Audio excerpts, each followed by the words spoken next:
चलिए आज बात करते हैं डॉक्टर पद्मलाल पुन्नालाल बख्शी के एक बहुत ही मशहूर निबंध क्या लिखूं की। देखिए, ये निबंध सिर्फ लिखने की मुश्किलों के बारे में नहीं है, बल्कि ये हमें ये सिखाता है कि जब दिमाग एकदम ब्लॉक हो जाए तो क्रिएटिविटी का रास्ता कैसे खोजा जाता है। ये सवाल तो शायद हम सबने कभी ना कभी खुद से जरूर पूछा होगा, है ना? जब दिमाग बिल्कुल खाली हो, कुछ लिखने का मन ना हो या समझ ही ना आए कि शुरू कहाँ से करें, तो आखिर क्या किया जाए। बस यही सवाल इस पूरे निबंध की जड़ है।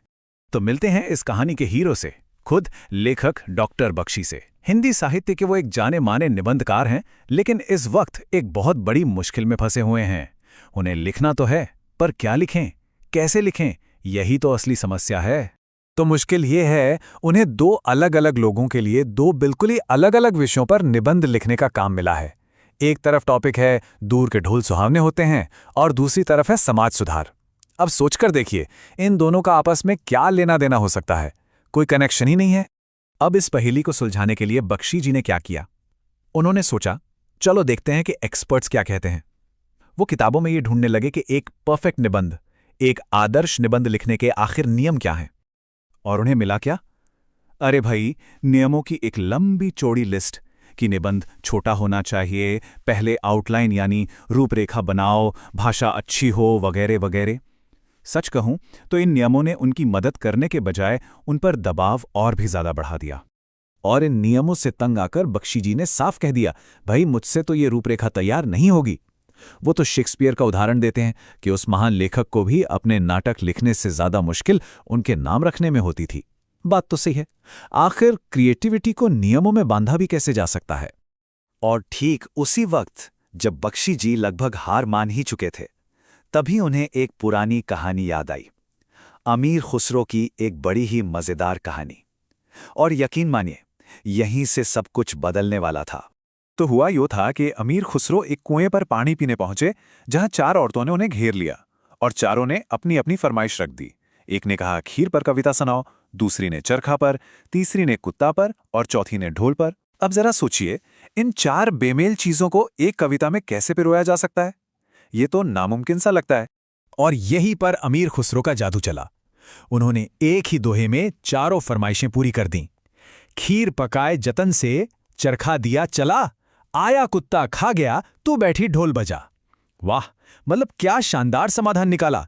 खीर, चरखा, कुत्ता, ढोल, सब एक साथ। बस खुसरो की ये तरकीब देखकर बख्शी जी की आंखों में चमक आ गई। उन्हें रास्ता मिल गया। उन्होंने तय किया कि वो भी इन सारे नियमों को ताक पर रखेंगे और अपने दोनों अलग अलग विषय, दूर के ढोल सुहावने होते हैं और समाज सुधार, को एक ही निबंध में मिला देंगे। तो आइए देखते हैं कि उन्होंने ये कमाल किया कैसे। सबसे पहले पहला विषय लेते हैं, दूर के ढोल सुहावने होते हैं। इसका सीधा सा मतलब ये है कि जो चीज़ें हमसे दूर होती हैं वो हमें ज़्यादा अच्छी लगती हैं, ज़्यादा आकर्षक लगती हैं, क्योंकि उनकी कमियां हम तक पहुंच ही नहीं पाती। ठीक वैसे ही जैसे ढोल की आवाज़ पास से कानों में चुभती है, पर दूर से वही आवाज़ बड़ी मीठी लगती है। अब बख्शी जी ने इस कहावत को बड़े ही खूबसूरत तरीके से इंसानी नजरिए से जोड़ा। देखिए, नौजवानों के लिए दूर की चीज क्या है? उनका भविष्य, जो उन्हें बड़ा सुनहरा और उज्ज्वल लगता है।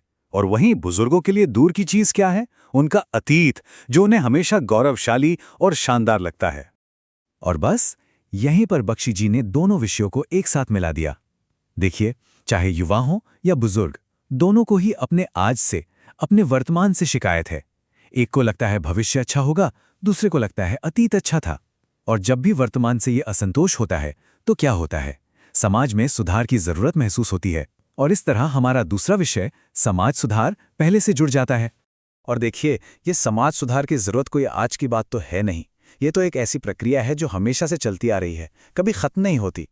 बुद्ध और महावीर के जमाने से लेकर गांधी जी तक हर युग में समाज सुधारक हुए हैं, लेकिन सुधार की जरूरत कभी खत्म नहीं हुई, क्योंकि जो कल सुधार था वो आज पुराना हो जाता है और फिर नए सुधार की जरूरत पड़ जाती है।